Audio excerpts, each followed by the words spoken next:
А да поріки землі гінцою чумуся.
murahiriwe mwebwe mushunjubu kuko muzohaga, murahiriwe mwebwe muri rubu kuko muzoronka akanyamuneza, muzoba mwiriwe umunsi abantu bazobanga bakabaca bakabambika ibara kandi bagasenda izina ryanyu nk'akabi kubera umwana w'umuntu. Nimunezerwe muhimbarwe urya munsi kuko impera yanyu izoba nini mw'ijuru, ko niko bazotubagiriye abahanuzi.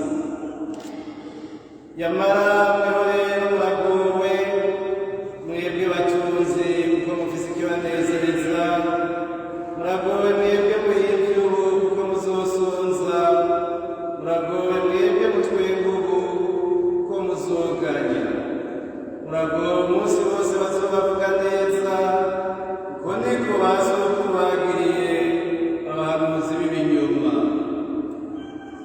Ndoshemeza inkuru nziza ya Kristu.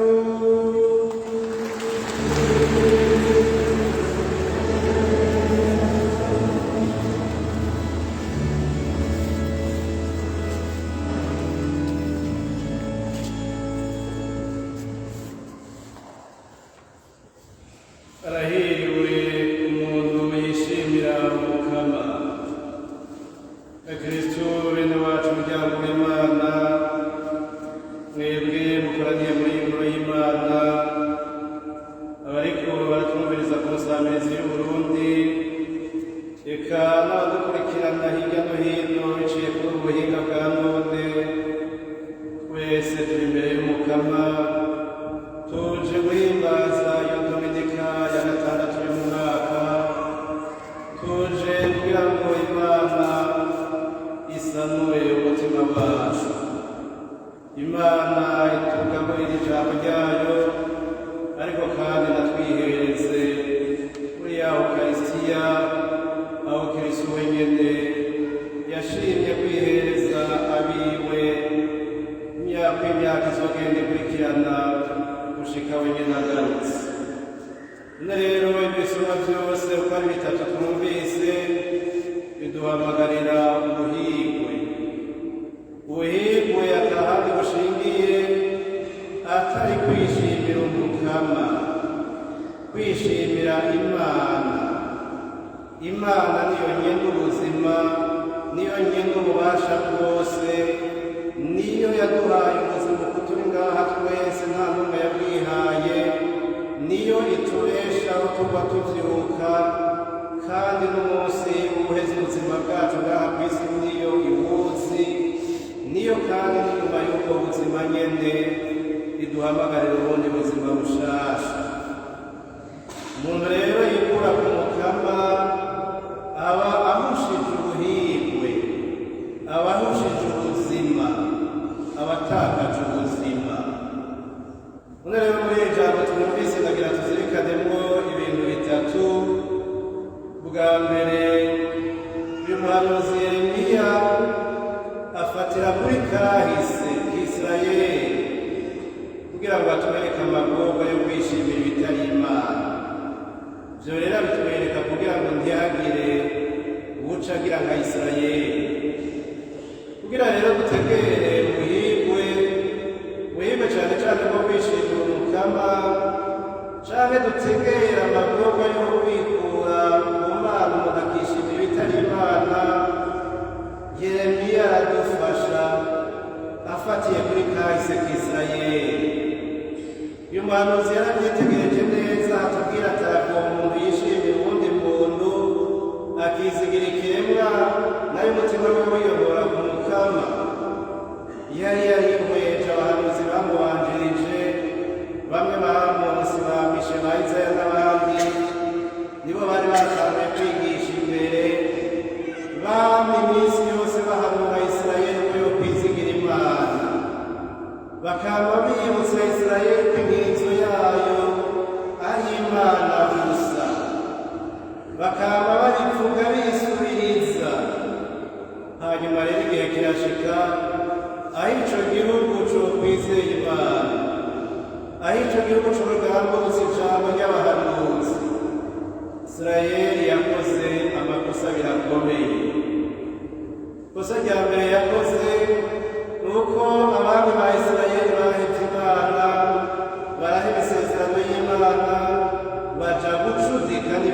b'ibigirwamana, aba ari byo basigara basenga, aba ari byo basigara bagandukira, aba ari byo basigara bashikanira, aba ari byo bubahuka bakabihereza impuruka.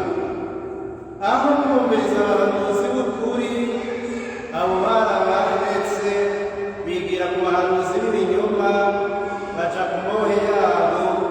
Abahanuzi b'ibinyoma nabo ikibaranga, ntibigera bakunda igihugu. Abahanuzi b'ibinyoma ntibigera bakunda abantu. Abahanuzi b'ibinyoma si abagandukira Imana, abantu iminsi yose barondera inyungu zabo, bakagenda gushishitira abandi kubera bazi yuko baca barabaha izo nyungu barondera. Abahanuzi b'ibinyoma bakorera amaronko. Ivyo rero Abisirayeli yabigize. Umviriza abahanuzi b'ibinyoma.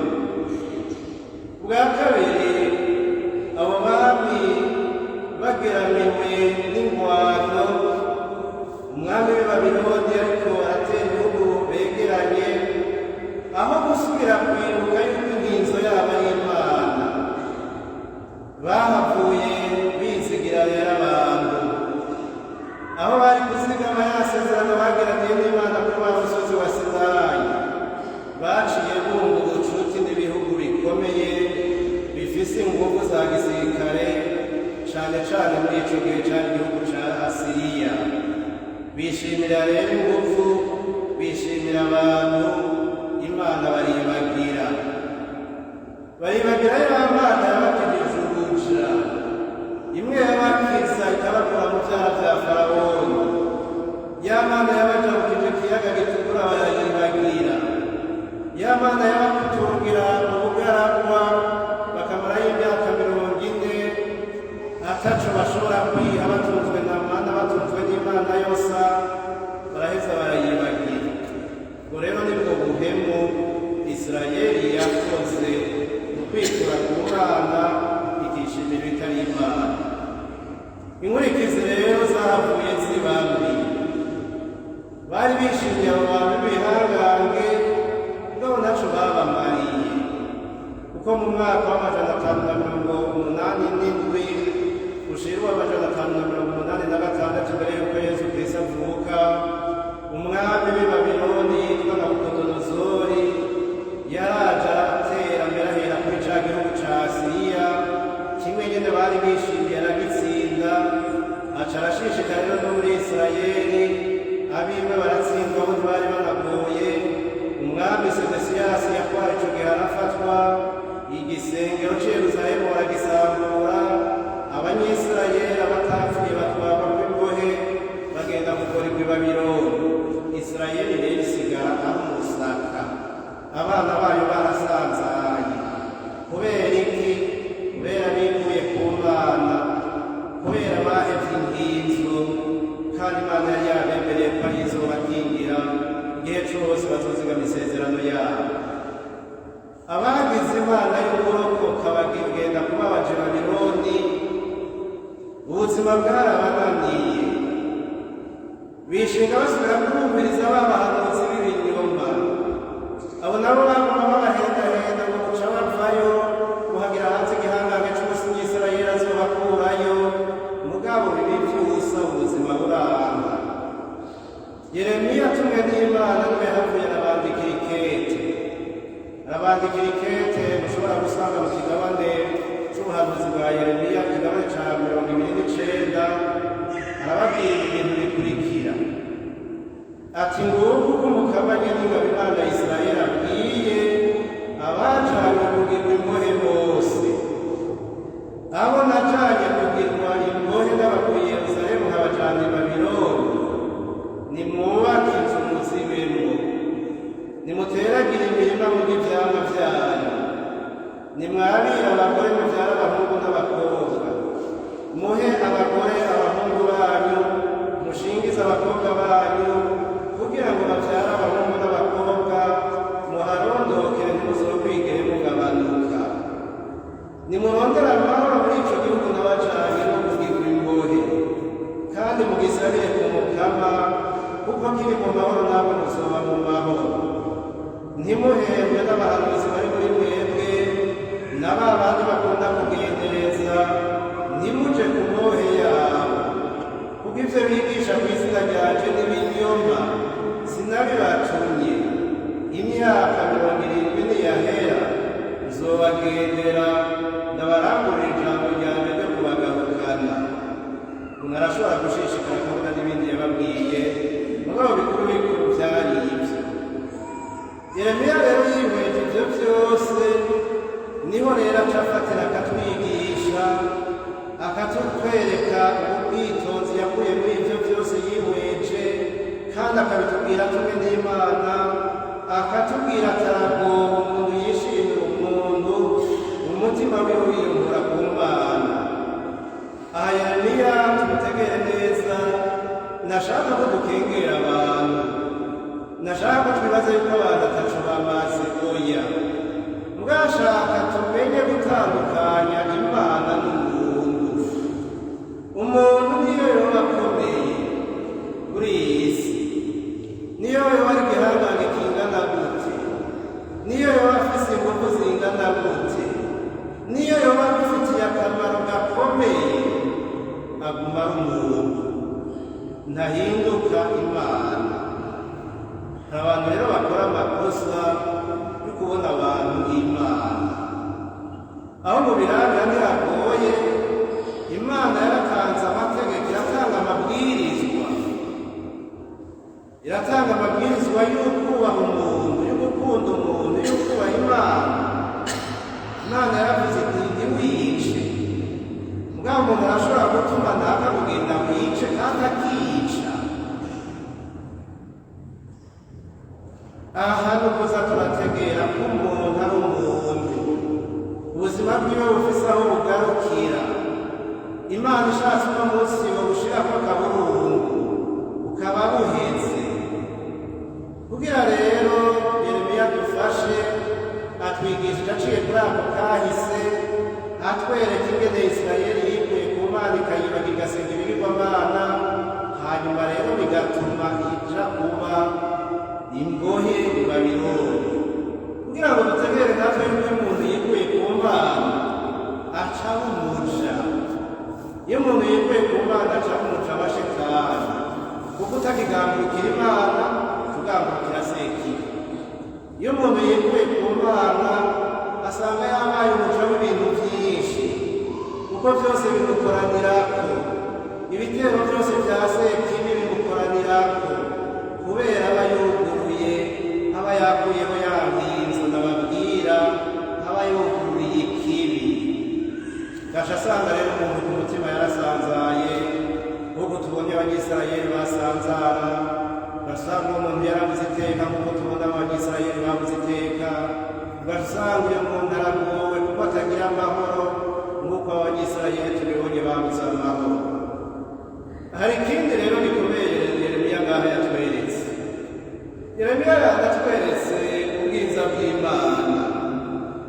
Naho Imana yahanye Abanyisirayeli ikabajana i Babironi, niyo yabatungiye i Babironi, ni nayo yatumye Yeremiya kubandikira ikete ryatumye bashobora kuba mu mahanga, ni nayo yabahaye umuhango w'igihe nicagera, aho umutima wabo uzoba wasubiye kugaruka ku Mana mu kiringo c'imyaka 70, izoheza ikabagarukana.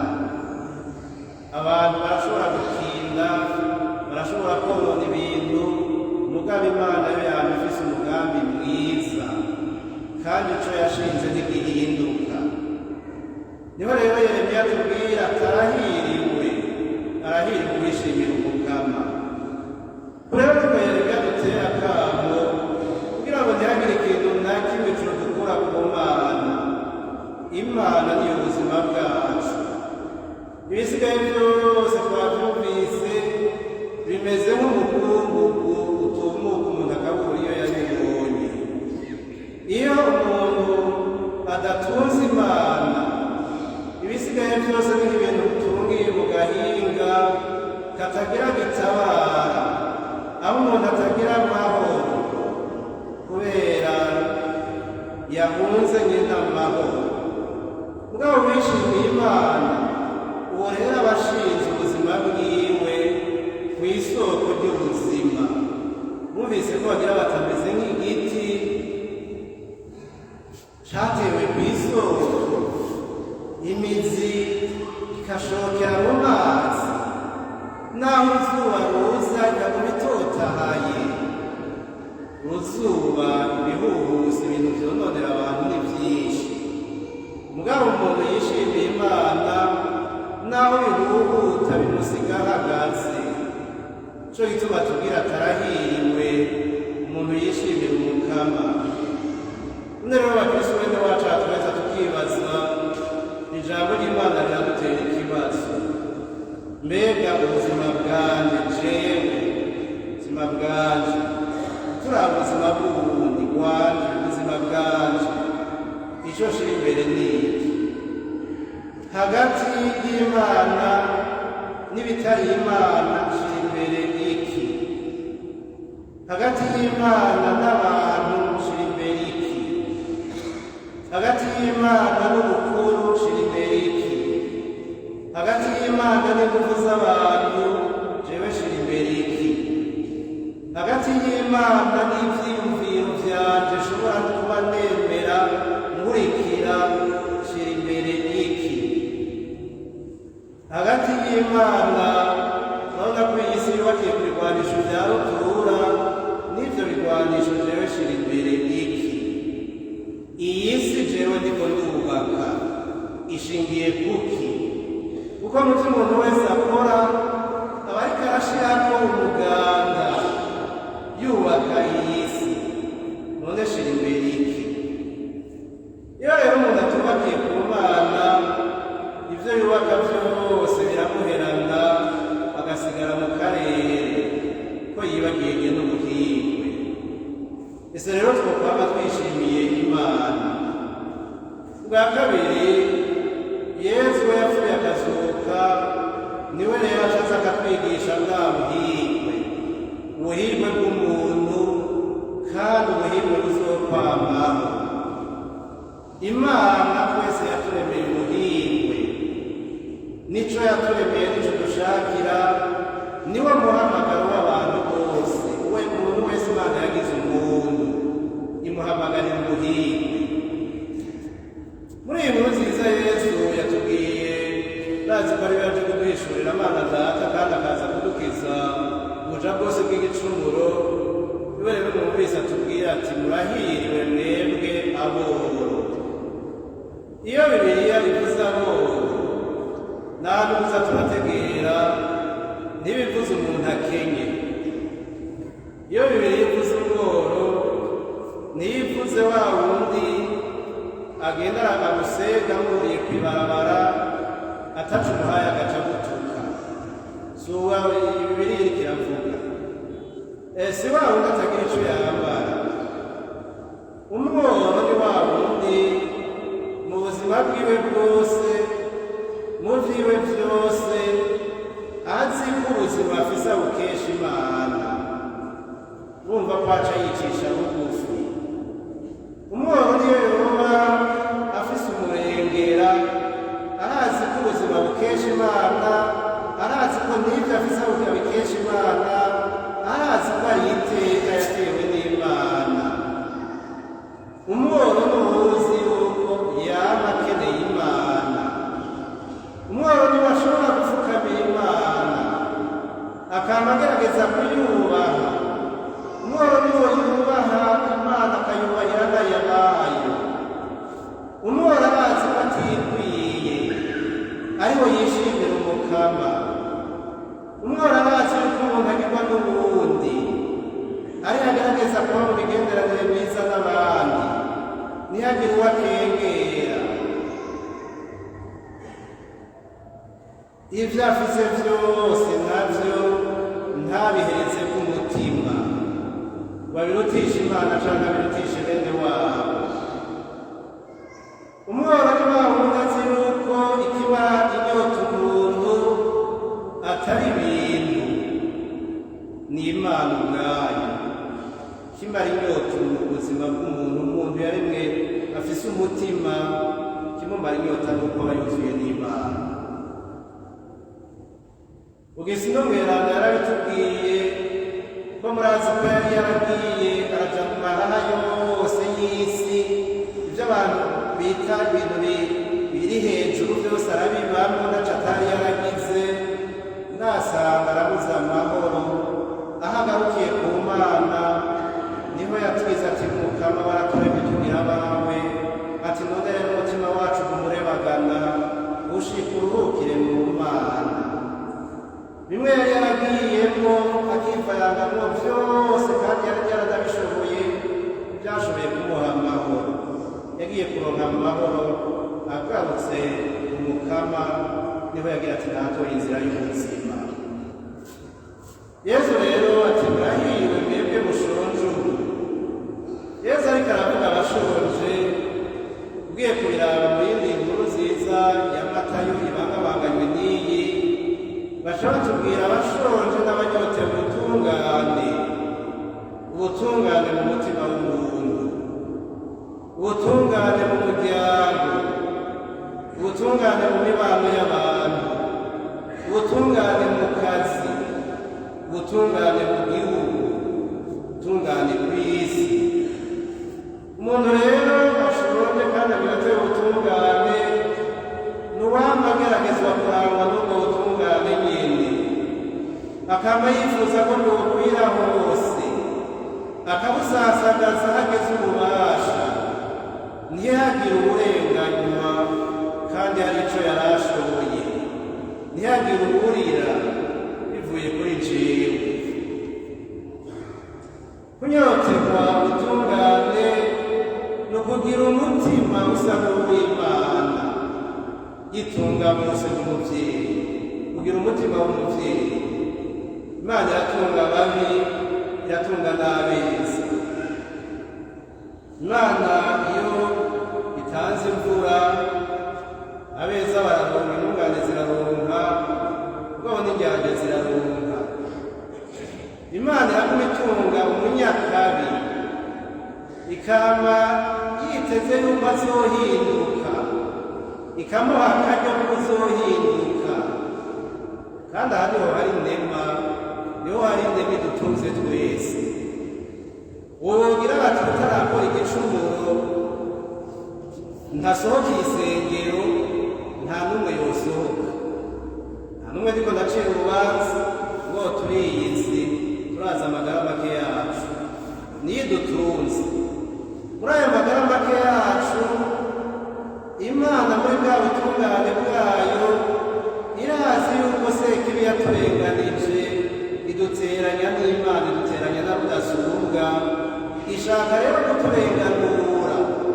Mugabo ntihagire rero gutakaza ako karyo Imana iduha, ako karyo ko kuba mwiza, ako karyo ko guhinduka, ako karyo ko kugendera ubutungane, ntihagire ugatakaza.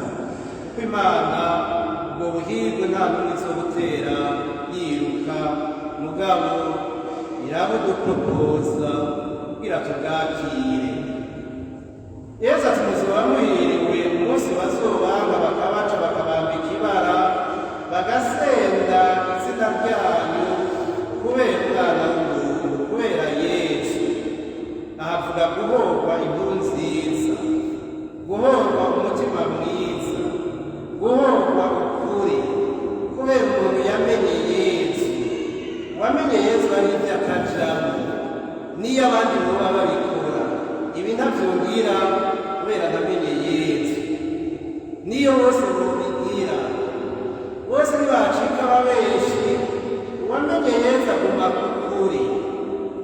Mugabo ababeshi iyo babaye benshi, uwuvuga ukuri baca bamutoteza. Yesu rero agira ati uwo muntu arahiriwe, kuko na Yesu yarinze guca ku musaraba, mbere arapfa arahabwa. Murazi mbere ko bamwishe batanguye kwigera hejuru bavuga ngo barakuye ikinyoma, mugabo hashize iminsi itatu ahagarara hagati yabo ati nimugire amahoro. Ivyo rero bagiriye Yesu, arazi yuko bishobora gushikira abiwe, arazi yuko bishobora gushikira abamwemera, mugabo bamenye yuko umusaraba ari inzira y'ubuhirwe kandi ubuhirwe buzokwamaho. Ntihagire uguhiga, ntihagire ugutuka kubera uri inkozi y'ikibi. Wewe ntiyagutuka kubera uri intungane, kubera uri umunyakuri, kubera wemera, kubera ukunda abantu, kuko ufise umutima wugurukiye wose, uzoba uri mu nzira y'ubuhirwe, niyo mbere vyogusaba ubumaratiri. Bwa gatatu ariko bwa nyuma, Yesu araheza akagabisha abiwe kugira ngo ntihagire uwuhusha inzira y'ubuhirwe ngo bimunanire kwakira ubuhirwe ahise atorana amagorwa. Mwavyumvise ko yabivuze kenshi, ijambo muragowe ryagarutse kenshi. Muragowe mwebwe muhimvye, muragowe mwebwe batunzi, muragowe mwebwe mutwengu. Iri jambo Yesu akoresheje ati muragowe si umuvumo, ntashaka kutuvuma kandi ntanahimbagwa n'ikibi codushikira. Mugabo Yesu aragaragaza umubabaro afise w'uko abantu bashobora kuhusha inzira y'ubuhirwe.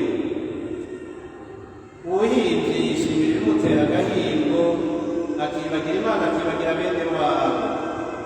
Muribuka wa mutunzi na wa mwororazaro. Umutunzi yamaniza imana, umworo yamajyanye kw'irembo. Mugabo vyarase yuko umutunzi abona Lazaro. Erega vyarase ko wa mutunzi abona Imana iri muri Lazaro. Amaherezo y'uwo muntu murayazi kuko iyo nkuru nziza duhora tuyisoma. Nivyo Yesu ariko aratwihanitsa.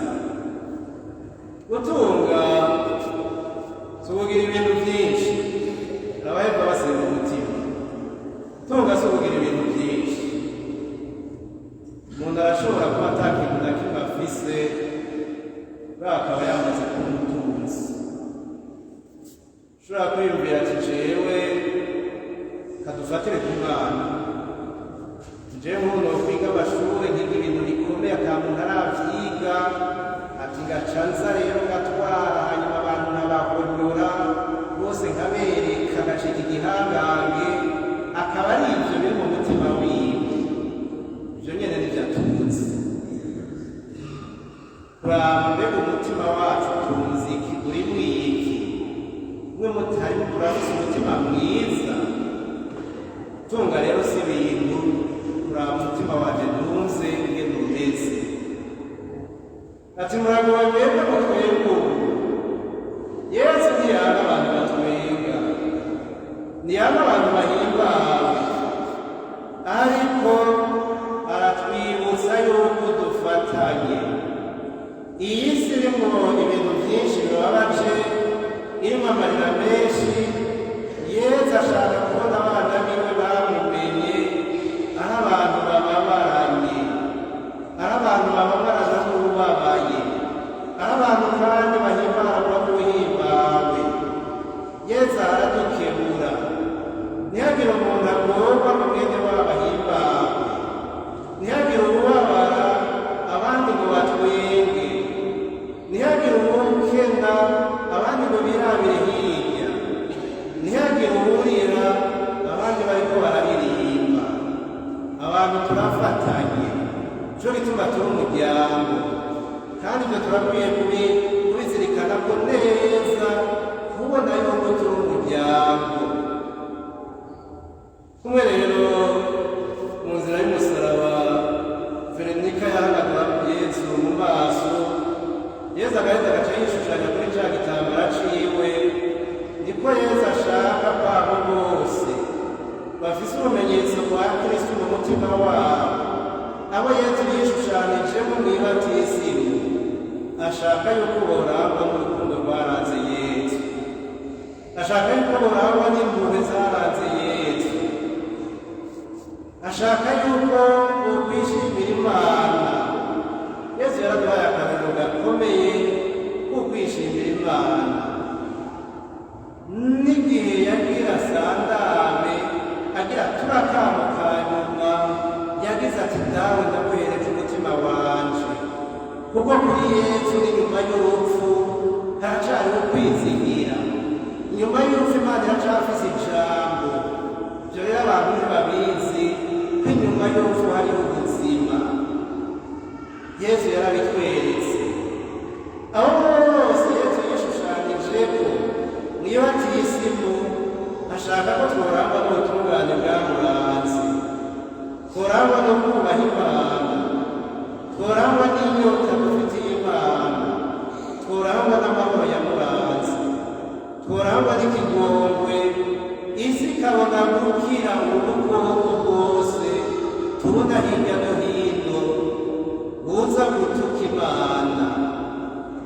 Yesu rero umutima mweranda yokwama tuzigama, akatuzigamira ukwemera, akatuzigamira kwishimira Imana, kandi ntitwigere tuyihemukira, ntitwihemukire n'abantu, kugira ngo umunsi w'izina tuzoshobore gushikira twese ubuhigwe Imana yaremeye zina muntu wese. Amen.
baronse umutima wo guca bugufi kugira bamane ingoga zo kurangurana akanyamuneza umutima washinze. Twumvire dawe rukundo.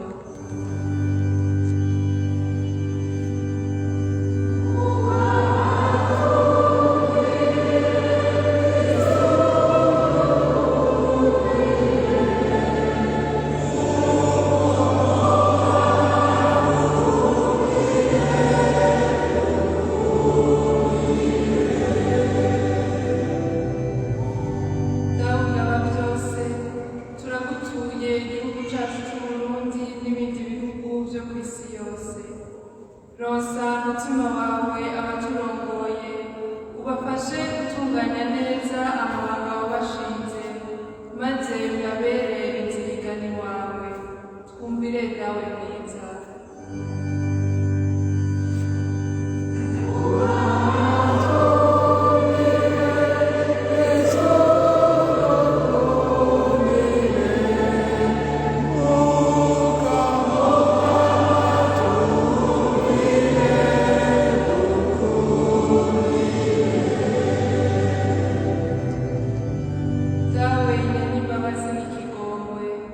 Turaguhereje abagwaye, aboro, abari mu marira, abatunguye, eka nabo bose bafise ububabare bwo ku mutima no ku mubiri.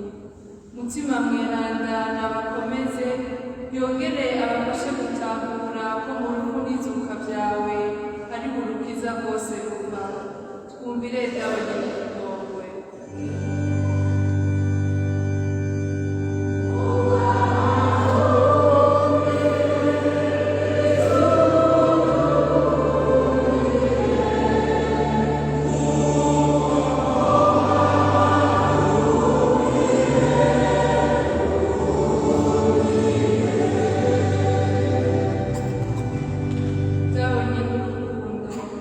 Natwe twakoraniye ngaha turakwihereje, turonse inema y'umwama tukwizigira mu bidushikira byose, dushoboze gukora ibiroranye igihe cose, gutyo twame twaba ivyamwa biguhimbara. Twumvire se dawe rukundo.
imperezwa tutuye mu kamari n'uburore kandi tukiremerana nirongere kandi abatarakura gushaka kwawe imbere y'ubuhibwe budahera nirongere kandi abarakora gushaka kwawe imbere y'ubuhibwe budahera tugusabishije Yesu Kristo umukama wacu.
Yafatwa yakiriye umugati yaramukengurukira arawumanyura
bana b'Imana babe n'ukwemera n'agatangaza.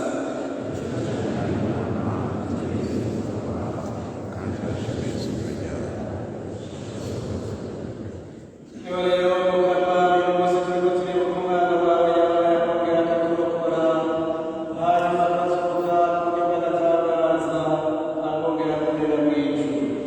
Turakorera tukengurukiye imbuga z'amakanda ntagatifu, umwanya tukironereye azogarukira. Urabagiza Mukama ishikama ry'Ekleziya yawe, ubundi uryakire n'imbuga y'umwana wawe, yitanze badusubize kw'iteka ry'abanywanyi bawe. Dutabare nitwamara kwakirwa n'amaraso yiwe, mutima mweranda ndatwuzura, udufashe twumve dusangire umutima muri Kristo. Ese mutima mweranda iyo tugira abantu bawe gushika ku bunyota, tukazobasha gushika impera y'imbeho intore zawe, tugasangira ubuhimba na Bikira Mariya muvyeyi guhimbazwa w'Imana, na Yosefu mweranda umukunzi wiwe, hamwe n'abatumwa n'abahimba bapfiriye ibanga ryawe, n'aberanda bose twizigiye ko baba batubera mu ngoro. Turagusavye Mukama, iyi mwuka ikigusubize bwawe, izanira abantu bose amahoro n'ubukiriro. Komeza ukwemera n'ubumuga muri Ekleziya yawe, ikiri ku rugendo ngaha kw'isi. Hamwe n'umusavyi wawe Papa Francisco, umwepiskopi wacu Gervasi, n'abasangiye bangana n'abepiskopi bose n'abasaserdoti bose, n'igihugu cose wigaruriye.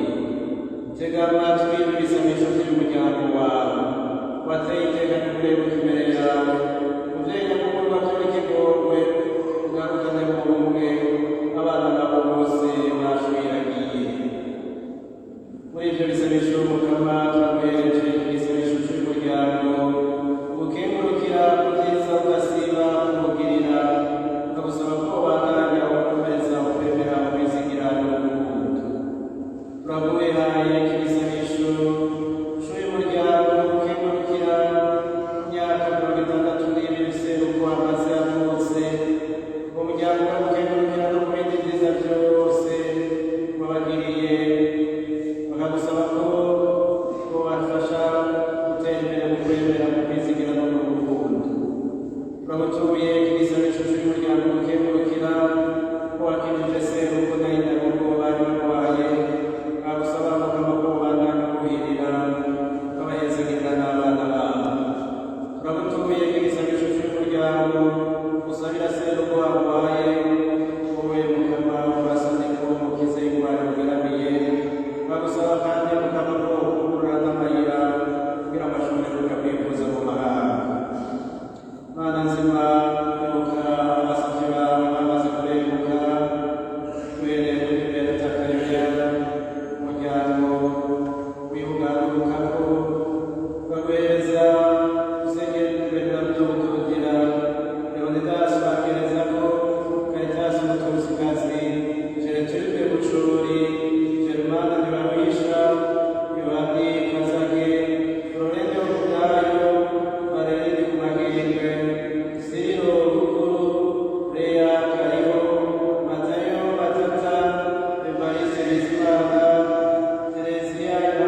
mukama watugaburiye ibyo byiza biryoshye by'ijuru turagusanze ntuduhe kwama tubigirira intango ko ari byo bituronsa ubuzima bw'ukuri tugusabirije yesu kristo umukama wacu.